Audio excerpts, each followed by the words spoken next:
name's Leah Rice. I'm one of the dietitians and diabetes educators here at Mahaska Health. Today we are going to be making a lasagna soup. So to start with, I went ahead and got the turkey browned.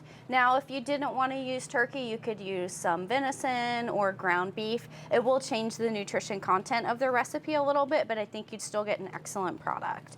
So we got that meat browned up. So next up, we're going to go ahead and add the onions. I love the smell of sauteing onions.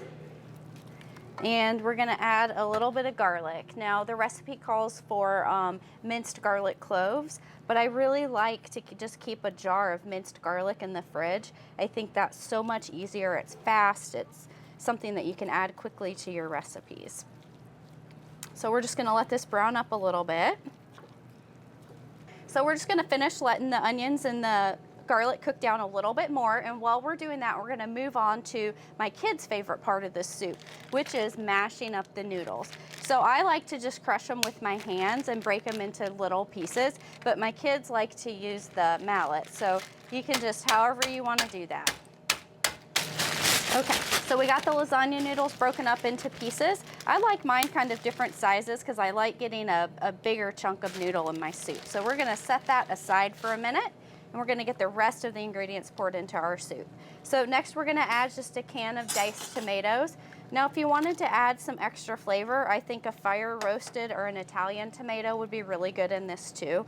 Whenever I use something out of a can, I like to try to get the no added salt version. So that's a great way to reduce the sodium. And then we're gonna add our carrots. And then we have some zucchini that we're gonna add. A couple cups of zucchini.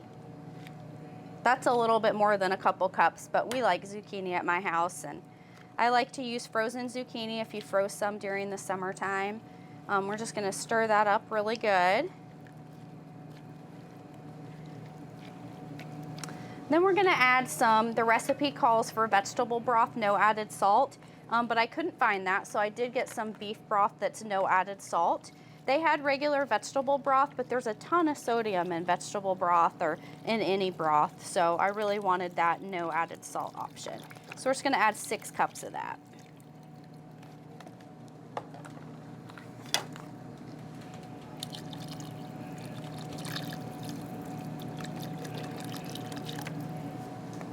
All right, so we got the broth in. We're just gonna stir that up. Next up, we'll add some tomato paste. Now, I don't know if you've ever bought the tomato paste in the little tubes, but that's really handy to have on hand. I feel like in the winter time, I cook a lot of foods with tomato paste, so I love having that in the pantry. Kind of whisk that down so it gets stirred in really good. And then our seasonings. So this is super simple with the seasonings. We're just gonna add some oregano. And the first time I saw this recipe, I thought, man, there's not very many ingredients. How is that really going to be tasty? But it just works really well together.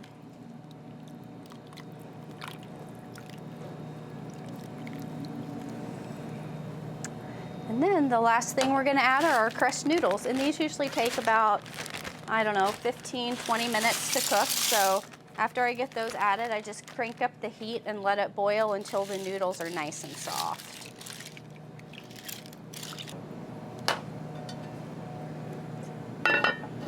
All right, so we're just gonna let it come to a boil, and then when it's done, we'll garnish it with some shredded mozzarella and some basil. All right, so our soup is done, and as you can tell, it's full of vegetables and lean protein. So this is a great addition to your soup recipe collection. We're just gonna garnish it with a little bit of mozzarella cheese and then a little bit of fresh basil. If you don't have any fresh basil, you could add some dried basil to the pot to get a really good recipe too. So thank you, and we hope you enjoy the recipes we have for you today.